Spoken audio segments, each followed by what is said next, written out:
x plus y is equal to 5 to x minus 3y is equal to 4। आइए बच्चों इस सवाल को हम लोग सॉल्व करते हैं।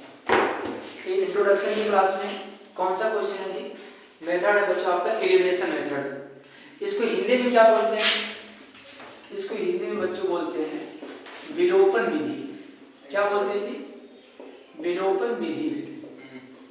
ठीक, इंग्लिश वाले बच्चे आपने समझ एलिमिनेशन मेथड और समझ लेंगे अपना विलोपन विधि। आइए बच्चों को अच्छे सीखना, इसमें कई चीजें आपको बताया जाएगा। जैसे आपको क्या है, x plus y is equal to 5 है, 2x minus 3y is equal to 4 है। खूब ध्यान से पकड़ना। एक एग्जांपल, एक क्वेश्चन, फिलहाल एक्सरसाइज का प्रश्न मैं बार बार बताता रहूंगा, एक्सरसाइज का क्वेश्चन है, बट मैं एग्जांपल में आपको बता रहा हूं ताकि दोनों काम आपका हो जाए। ये आपके 3.4 एनसीईआरटी बुक के 3.4 का क्वेश्चन नंबर 1 है। हम लोग इसको एलिमिनेशन मेथड से कैसे सॉल्व करेंगे और बच्चों चेक करते हैं। जैसे लिखा x plus y is equal to 5, 2x minus 3y is equal to 4। इसका हम सपोज दैट लेते हैं लेट इक्वेशन फर्स्ट और मान लेते हैं इक्वेशन सेकंड। समीकरण 1 समीकरण 2। बच्चों एलिमिनेशन मेथड में विलोपन विधि में सबसे इंपॉर्टेंट बात आपको ये देखना पड़ता है, जो हमारे x के वेरिएबल हैं, जो x की वैल्यू है, जो y की वैल्यू है, ये आपके दोनों सेम होना चाहिए। देखो यहाँ x का वैल्यू अगर जहाँ कुछ भी नहीं होता है वहाँ x की वैल्यू क्या मानते हैं? 1 मानते हैं, बट यहाँ x की वैल्यू कितना है? 2 है। बताओ दोनों चेंज है कि नहीं है? तो हमें कुछ ऐसा दिमाग लगाना है, ऐसा कुछ काम करना है, कुछ ऐसे नंबर से, कुछ ऐसे डिजिट से हमें मल्टीप्लाई करना है ताकि x की वैल्यू जो है आपस में सेम हो जाए। याद रखो इस बात को। एक बच्चा एक काम करेगा, एक स्टूडेंट एक काम करेगा, x की वैल्यू इक्वल करने के लिए यहाँ 2 से मल्टीप्लाई कर देगा। याद रखना मल्टीप्लाई का मकसद ये होता है x का जब 2 से मल्टीप्लाई यहाँ लिख देंगे हम multiply by equation second by 2। मतलब कि हम समीकरण 1 में 2 से मल्टीप्लाई करते हैं तो बच्चों 2 से मल्टीप्लाई यहाँ भी करेंगे, 2 का मल्टीप्लाई इसमें भी करेंगे और 2 का मल्टीप्लाई 5 से करेंगे। ये नहीं है कि आप 2 का मल्टीप्लाई केवल x में ही करेंगे, इस बात को ध्यान रखना है।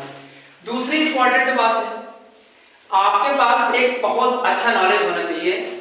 देखो एक बच्चा 2 का मल्टीप्लाई करके सवाल को सॉल्व करेगा, क्वेश्चन को सॉल्व कर सकता है, बट सबसे अच्छा स्टूडेंट होगा कि जो y के वैल्यू को बराबर कर ले।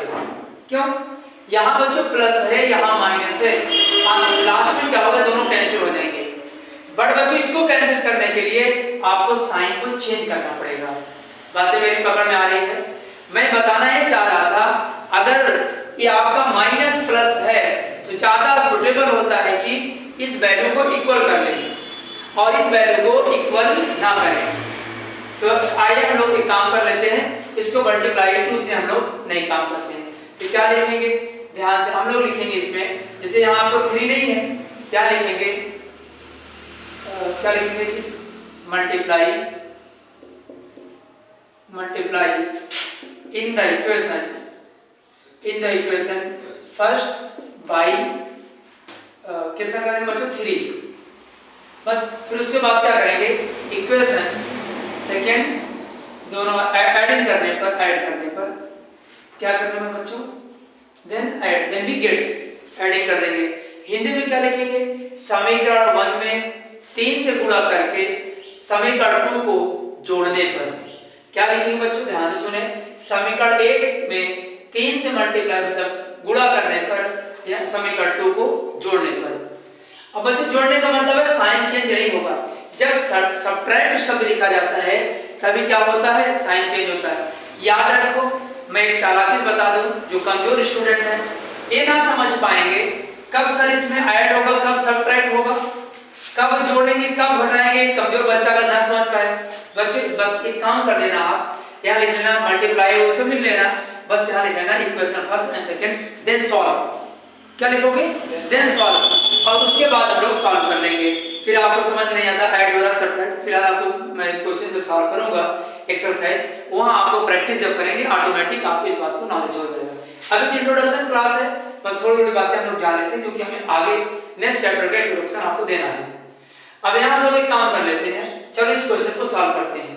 अब यहाँ मल्टीप्लाई किससे कर देंगे, यहाँ 3 से। बच्चों 3 से मल्टीप्लाई करोगे इक्वेशन फर्स्ट में, यहाँ क्या होगा 3x होगा, प्लस यहाँ क्या होगा 3y होगा। बच्चों यहाँ पर क्या होगा 3 15 5 बचा होगा 15, तब 3 बचे 15 होगा। बच्चों एक बात बताओ, इस इक्वेशन को आप लिख लेंगे 2x minus 3y is equal to 4। बताओ यहाँ तक समझ में आया? कुछ भी मैंने बड़ा काम अभी नहीं किया, एक क्वेश्चन था, बस मैंने एक बात लिखा मल्टीप्लाई इक्वेशन फर्स्ट बाय 3 और एंड सेकंड इक्वेशन को ऐड करने पर एडिंग देन वी गेट। इसका मतलब बच्चों मैंने कहा कि समीकरण 1 में 3 से मल्टीप्लाई करेंगे। मैं अगर पूछूं आपसे 3 से ही क्यों, अगर मैं आपसे पूछूं 3 से ही मल्टीप्लाई क्यों, 2 3 4 5 6 और भी तो मल्टीप्लाई कर सकते हो, आप बता दीजिए नहीं सर गलत हो जाएगा, क्योंकि हमें y की जो वैल्यू 3 है यहाँ भी 3 बनाना था, इसलिए बच्चों यहाँ मैं मल्टीप्लाई किससे कर दिया 3 से कर दिया। आपको समझ में आया?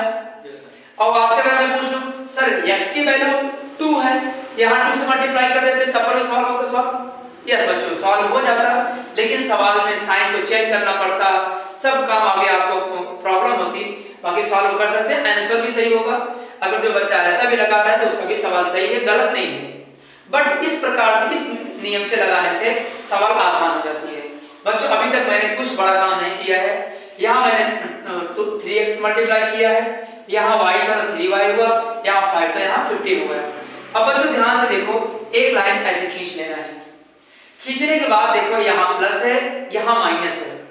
देखो सब्स्टिट्यूशन मेथड में ये रूल नहीं था, लेकिन इसमें आपको बच्चों जैसे आपने क्लास 9th में प्रीवियस क्लास में आपने इसको देखा था सॉल्व करने के लिए, यहाँ 3y है यहाँ माइनस है यहाँ प्लस है, दोनों आपस में क्या होंगे कैंसिल हो जाएंगे, बचेंगे क्या 3 तो क्या होगा आपके 3 और 2 जोड़ेंगे कितना होगा बच्चों 5x।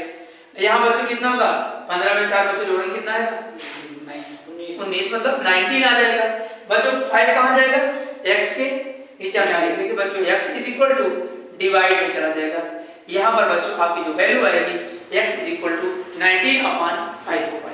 यहाँ x की वैल्यू आएगी, x की वैल्यू बच्चों इक्वेशन फर्स्ट या सेकंड यहाँ लिखेंगे putting value x is equal to 19/5 in the equation first. बच्चों यहाँ लिखेंगे x का मान 19/5 समीकरण 1 में रखने पर। और बच्चों हम लोग इसको लिख लेते हैं, क्या लिखेंगे यहाँ ध्यान से देखेंगे, पुटिंग वैल्यू यहाँ लिख देते थे, putting value x is equal to 19/5 in the equation first, then we get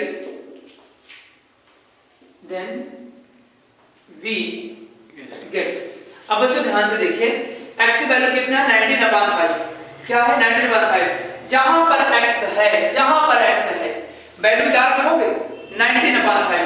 अगर बच्चों 19/5 रखते जाके ध्यान से देखिए आप 19/5 है प्लस उसके बाद क्या है y इज इक्वल टू कितना है बच्चों 5 है। बस देखो ये डिजिट है और डिजिट को क्या होगा ट्रांसफर हो जाएगा, यहाँ प्लस है उधर जाएगा क्या हो जाएगा 5 माइनस 19/5, 5 से 5 मल्टीप्लाई करो 25 होगा और 25 से माइनस 19 कर देंगे। यहाँ देखो मैं लिख रहा हूँ 25 माइनस 19/5। ध्यान से देखें बच्चों 25 में से 19 को क्या करोगे आप माइनस कर दोगे, कितना आएगा कितना 6 आएगा आपको 6/5। बच्चों यहाँ आपके y की वैल्यू आ गई, यहाँ पर x की वैल्यू आ गई। बच्चों एलिमिनेशन मेथड समझ में आया कुछ, बस यही मेथड यही रूल। अब कभी ऐसा होगा कि आपको इक्वेशन दोनों में करना पड़ेगा, सॉरी मल्टीप्लाई दोनों में करना पड़ेगा, बाकी रूल आपको समझना है। क्या करना है कुछ नहीं, आपको बस मल्टीप्लाई करके x या y के वैल्यू जो है आपको इक्वल करना पड़ेगा, बाकी आप सबको समझ में आ रहा है। यहाँ मैंने मल्टीप्लाई कर दिया, यहाँ प्लस था यहाँ माइनस था, आपको कैंसिल हो गया, इसको मैंने छोड़ दिया बच्चों 5x होगा। अब देखो यहाँ मैंने क्या लिखा था एडिंग करने मतलब ऐड करने पर, यहाँ आपका लिखो जोड़ने पर 5x बच्चों यह कहाँ जाता है, x 5 कहाँ गया 19/5, x की वैल्यू बच्चों क्वेश्चन फर्स्ट कर दिया, जहां पर x है वहां मैंने लिखा है 19/5 plus y is equal to 5, फिर उसके बाद 19/5 कहाँ जाएगा, यहाँ था प्लस, तो बच्चों क्या हो जाएगा माइनस, इसका मल्टीप्लाई कर 25 से क्या आप 25 से 19 नहीं माइनस कर सकते, आराम से कर लेंगे बच्चों 6/5 आंसर हो जाएगा। ओके